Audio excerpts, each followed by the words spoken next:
नमस्कार। चर्चा विद चित्रा में आप सभी दर्शकों का बहुत बहुत स्वागत है।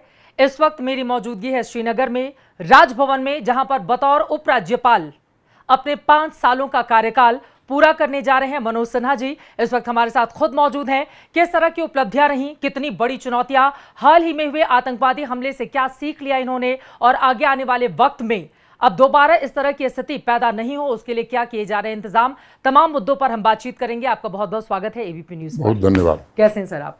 मैं बिल्कुल ठीक हूँ। बतौर उपराज्यपाल आपके 5 साल पूरे होने जा रहे हैं, वो कौन कौन सी उपलब्धियां हैं जो हमारे दर्शकों के सामने आप रखना चाहेंगे? ये सच है कि मैं 7 अगस्त 2020 को आया था, तो 7 अगस्त 2025 को 5 वर्ष पूरे हो जाएंगे। 5 वर्ष की उपलब्धियों की चर्चा में समय लंबा लगेगा, लेकिन मोटे तौर पर जो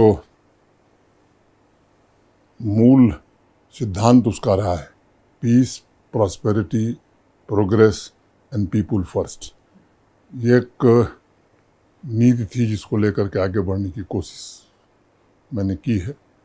और मुझे इस बात की प्रसन्नता है कि इन सभी मुद्दों पर काफ़ी हद तक सफलता भी मिली। शांति का जहाँ तक सवाल है, एक समय होता था जब यहाँ हमारे पड़ोसी देश के इशारे पर बंद हो जाता था, हड़ताल होती थी, वो भी इतिहास की बात हो गई है। पत्थरबाजी की घटनाएं भी इतिहास की बात हो गई हैं।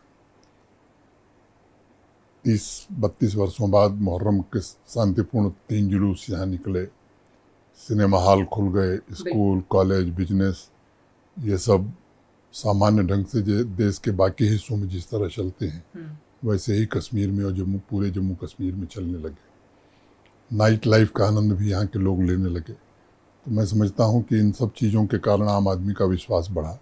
प्रॉस्पेरिटी का जहाँ तक सवाल है, तो 5 वर्ष में मुझे इस बात का संतोष है कि जम्मू कश्मीर की अर्थव्यवस्था दुगुनी करने में हमको और हमारे सहयोगियों को सफलता मिली। लेकिन तमाम उपलब्धियों का जिस तरह से आपने जिक्र किया है, 5 सालों में इतना बड़ा परिवर्तन, उधर विपक्षी दल का कहना है कि ये तो निरंतर प्रक्रिया है विकास की। सही है, विकास निरंतर प्रक्रिया है, मैं उसको नकारता नहीं हूँ, लेकिन मुझे लगता है कि यहाँ के लोग इसका मूल्यांकन करेंगे और इतिहास मूल्यांकन करेगा।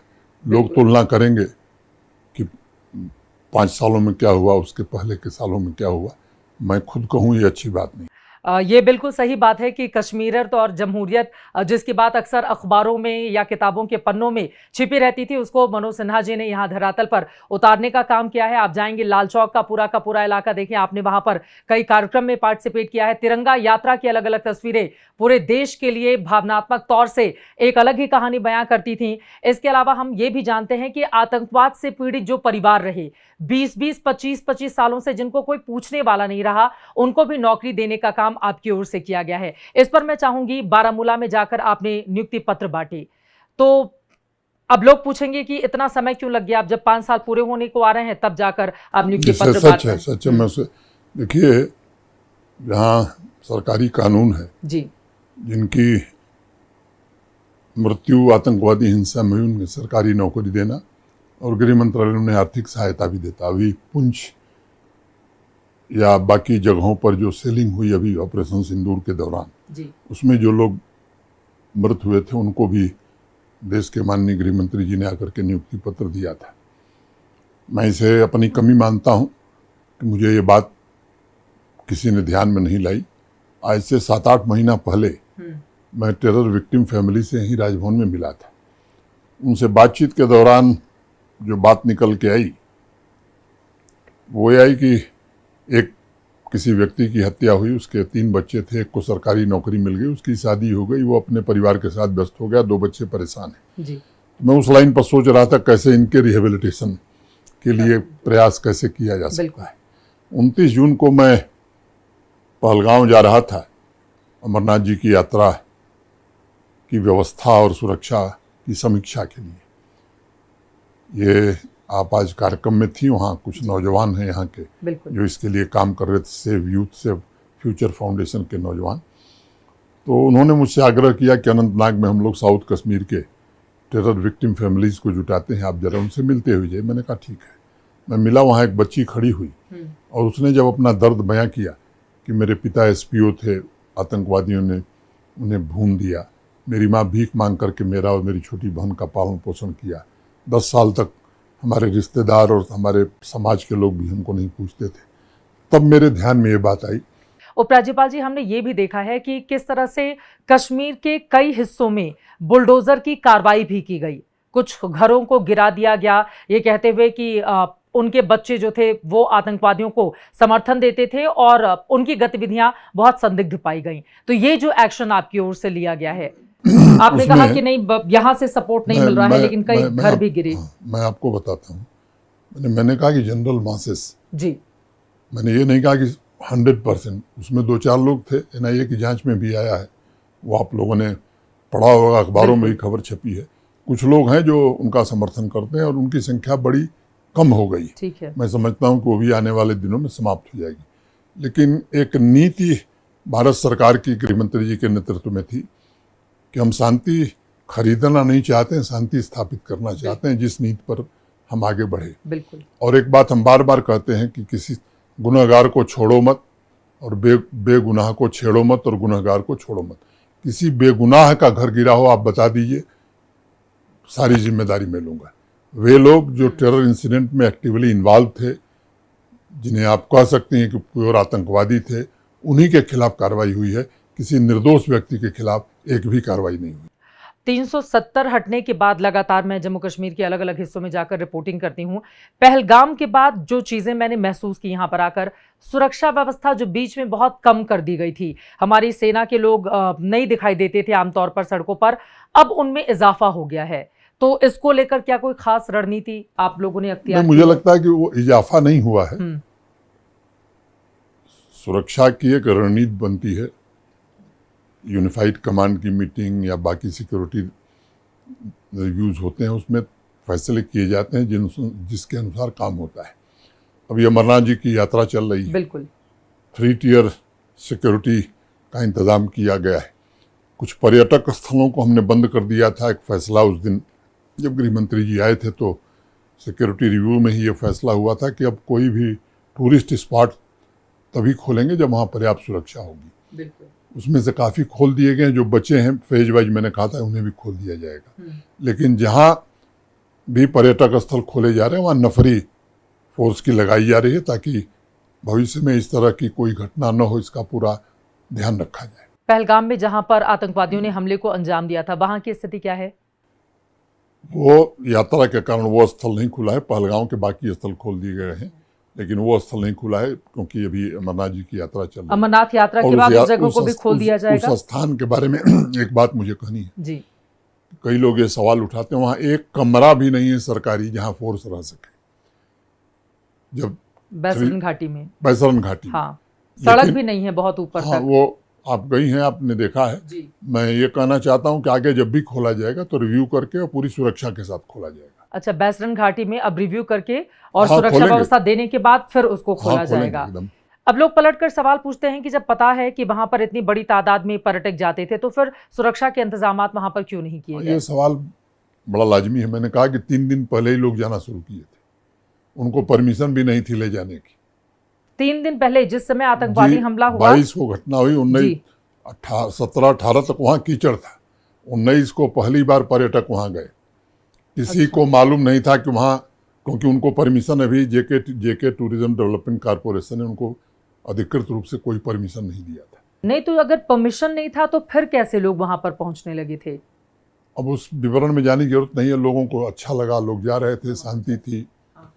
लोग ये भी पूछ रहे हैं कि पाकिस्तान को सबक सिखाने के लिए ऑपरेशन सिंदूर को हमने अंजाम दिया, आतंकवादियों को मार गिराया। वहां पर मसूद अजहर भी रो रो कर कह रहा था कि हमें मार दिया जाए। लेकिन पहलगाम में जिन आतंकवादियों ने इस हमले को अंजाम दिया वो आतंकवादी कहाँ हैं? विपक्ष की ओर से बार बार ये सवाल पूछे जा रहे हैं। मुझे लगता है कि NIA हमारे देश की सबसे अच्छी टेरर के मामलों की जांच करने वाली एजेंसी है, वो जांच कर रही है। मैं सबसे आग्रह करूंगा कि उस पर कोई प्रतिक्रिया देने से सबको बचना चाहिए। जांच की प्रगति जहां तक पहुंची है, मीडिया के माध्यम से देशवासियों को काफ़ी हद तक जानकारी मिली है। मैं इतना ही कह सकता हूं कि जहां भी हैं मिलेंगे, जरूर मिलेंगे, और उनका अंजाम भी वही होगा जो बाकी लोगों का हुआ है। अभी तक उनके बारे में कोई जानकारी नहीं है, उनकी उम्र कितनी थी, वो कौन लोग नहीं, थे, पाकिस्तान से आए हुए थे? वो आइडेंटिफाइड हैं, पाकिस्तानी थे, भी आइडेंटिफाइड हैं, लेकिन एनआईए सब कुछ ओपन करके और मीडिया और देश को बताते चले तब तो वो खोजने में सफल कैसे होंगे, उनकी अपनी रणनीति होती है। लेकिन एनआईए बहुत ही प्रोफेशनल एजेंसी है और मैं आश्वस्त हूँ कि जल्द ही वो अपने अंजाम तक पहुंचे। वहां से कैसे फरार हो गए ये भी पूछा जा रहा है वहाँ कि की आए आराम से उन्होंने धर्म पूछकर वहां पर लोगों का देखिए, दो कत्लेआम बात किया और समझिए। उसके बाद वहां से ये भाग गए। दिल्ली बैठ करके बयान देना अलग बात है। जो लोग वहाँ की भौगोलिक परिस्थिति देख रहे हैं वो समझ सकते हैं कि पहाड़, जंगल, फोर्स जितनी भी लगे वहाँ फोर्स पहुंचे, चारों तरफ घेरे हुए थे लोग। लेकिन यहाँ की ज्योग्राफी ऐसी है, कई स्थान ऐसे हैं जहाँ बड़ा मुश्किल होता है। आप यहाँ घूमी हैं, बिल्कुल, आप देखेंगी तो मुझे लगता है कि आपको ये बात जरूर समझ में आ रही होगी। कुछ लोग जो इन भौगोलिक परिस्थितियों से न ही परिचित हैं वो कह सकते हैं, उनका कहना वाजिब भी है। जम्मू कश्मीर में बहुत सारे बदलाव की आपने बात कही, लेकिन उसी के साथ साथ पहलगाम ने एक बड़ी चुनौती भी सरकार के सामने पेश कर दिया है। अब दूसरा सवाल यह है कि आगे इस तरह की घटनाएं नहीं हों, उसके लिए क्या इंतजाम किए जा रहे हैं? हाल ही में आपने जो मीटिंग की थी उसमें मुख्यमंत्री को नहीं बुलाया गया, उसको लेकर विपक्षी दलों ने बहुत सवाल खड़े किए कि अब तो चुनाव हो गए, सीएम चुन लिए गए, उसके बावजूद उनको रिव्यू मीटिंग में शामिल नहीं किया जाता है। लोग क्या कहते हैं इस पर प्रतिक्रिया देना मेरा काम नहीं है। स्टेट रीऑर्गेनाइजेशन एक्ट देश की संसद ने बनाया है। संसद ने उसमें स्टेट रीऑर्गेनाइजेशन एक्ट में सबके अधिकार पहले से डिफाइन किए हुए हैं। मैं आपको जिम्मेदारी से, आपको और आपके चैनल के माध्यम से देश को और जम्मू कश्मीर को कहना चाहता हूँ, कोई अनाधिकार चेष्टा मैं कभी नहीं करता। जो अधिकार मुझे नहीं मिला है कानूनन, उसमें मैं कभी कदम नहीं रखता हूँ। जम्मू कश्मीर के मुख्यमंत्री के साथ आपके रिश्ते कैसे हैं? क्योंकि अगर उपराज्यपाल किसी और पार्टी से ताल्लुक रखते रहे, जो आपका पुराना इतिहास रहा है, उपराज्यपाल बनने के बाद तो पार्टी नहीं होती है और वो खुद दूसरी पार्टी से, नेशनल कॉन्फ्रेंस से आते हैं, तो फिर आप लोगों के बीच क्या तालमेल बेहतर है कि जम्मू कश्मीर को और सही तरीके से, तेज गति से आगे बढ़ाया जा सके पूरी सुरक्षा के साथ? मेरे और मुख्यमंत्री जी के बीच कोई संवादहीनता नहीं है। अधिकांश विषयों पर हमारी चर्चा हो जाती है, बहुत ही सौहार्दपूर्ण वातावरण में होती है, मैं समझता हूँ। और जब भी कोई ऐसी जरूरत होगी, बातचीत करके समस्या का समाधान करने में हम दोनों लोग एक साथ काम करेंगे। बतौर उपराज्यपाल यहाँ की सबसे बड़ी चुनौती आपके सामने क्या पेश आई है? मैं जब आया था तो मुझे दो बातें समझ में आई। एक कि इंडियन स्टेट की अथॉरिटी जम्मू कश्मीर में पूरी तरह से इस्टेब्लिश होनी चाहिए और जम्मू कश्मीर का भारत के साथ फुल इंटीग्रेशन होना चाहिए। और मैं आज बहुत संतोष से बात कहना चाहता हूं कि भारत के आदरणीय प्रधानमंत्री जी के नेतृत्व में ये दोनों लक्ष्य हमने प्राप्त किया है। जब हम लोग खुद पहले आते थे यहाँ पर रिपोर्टिंग के लिए तो इंडियन मीडिया कह के हम लोगों को संबोधित किया जाता था। पत्थरबाजी की घटनाएं लाल चौक से बहुत मुश्किल है कि आप कभी भी वहां पर खड़े होकर लाइव कोई कार्यक्रम कर सकें, लेकिन अभी वहां पर हालात काफी ज्यादा बेहतर हैं। तिरंगा शान से लहराता हुआ वहां पर दिखाई देता है क्लॉक टावर के ऊपर। मुझे लगता है कि असली ब्रांड एम्बेसडर तो आपको होना चाहिए।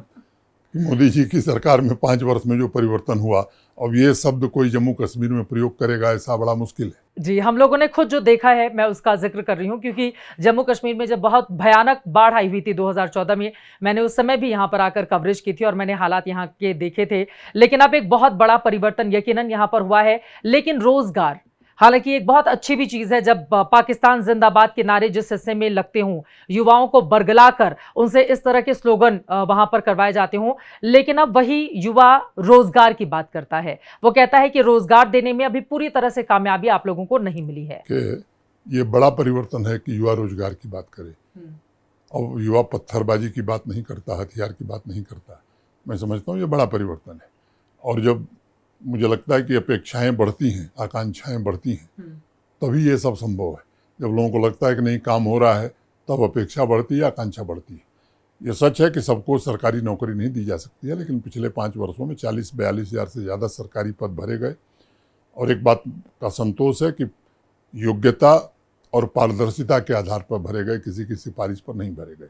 पहलगाम के बाद क्या पर्यटन में कमी आई है? ये सच है कि पहलगाम के बाद टूरिस्टों का आना बिल्कुल बंद हो गया था। अब बाबा अमरनाथ की यात्रा चल रही है और बड़े उत्साह से आज मैं उम्मीद करता हूँ 1,98,000 हो गया था अभी कुछ देर पहले, मैं समझता हूँ आज 2 लाख का आंकड़ा पार कर जाएगा। जम्मू कश्मीर की सरकार भी इसके लिए प्रयत्न कर रही है, मैंने भी निजी तौर पर इसके लिए प्रयत्न किए हैं, कॉन्फिडेंस लोगों में बढ़े, और भारत सरकार ने भी इसके लिए काफ़ी प्रयत्न किया है।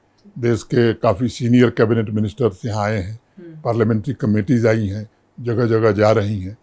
लेकिन पाकिस्तान की ओर से ये जो ड्रोन का इस्तेमाल है या फिर सोशल मीडिया के जरिए भी फेक न्यूज़ फैलाना है, क्या ये एक बड़ी चुनौती सुरक्षा के मद्देनजर आप लोगों के सामने है? नहीं, स्वाभाविक रूप से टेक्नोलॉजी का ज़माना है।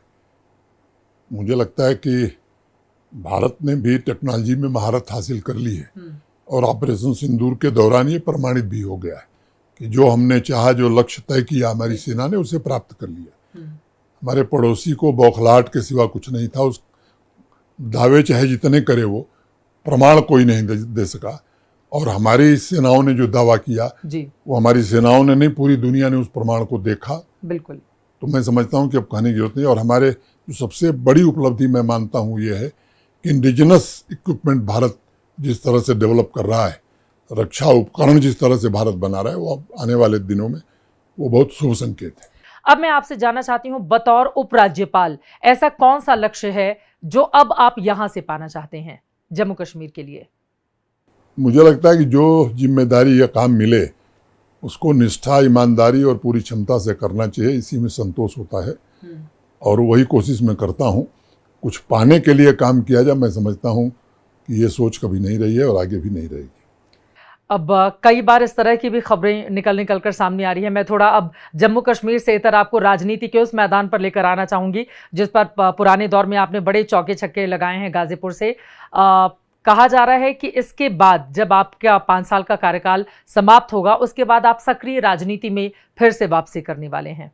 एक तो मैं किसी राजनीतिक दल का सदस्य आज नहीं हूँ, भविष्य में क्या करना है ये आज कहना ठीक नहीं। अभी मेरे पास जिम्मेदारी है, उस जिम्मेदारी का निर्वहन ठीक से करना ये पहली प्राथमिकता है, और बाकी मैं बहुत कुछ बाबा बर्फानी और माता वैष्णो देवी पर छोड़ता हूँ। संसद से ही 370 को हटाया गया था, लेकिन जम्मू कश्मीर के मुख्यमंत्री की ओर से अब देखिए सदन के भीतर उसको वापस लेकर आएंगे, उसको लेकर प्रस्ताव पारित किया गया। बीजेपी के लोगों ने बायकॉट कर दिया था। 370 पर वो अडिग हैं कि हम इसको किसी भी हाल में जब ताकत हमारे पास आएगी ला कर रहेंगे। ये उनका एटीट्यूड है।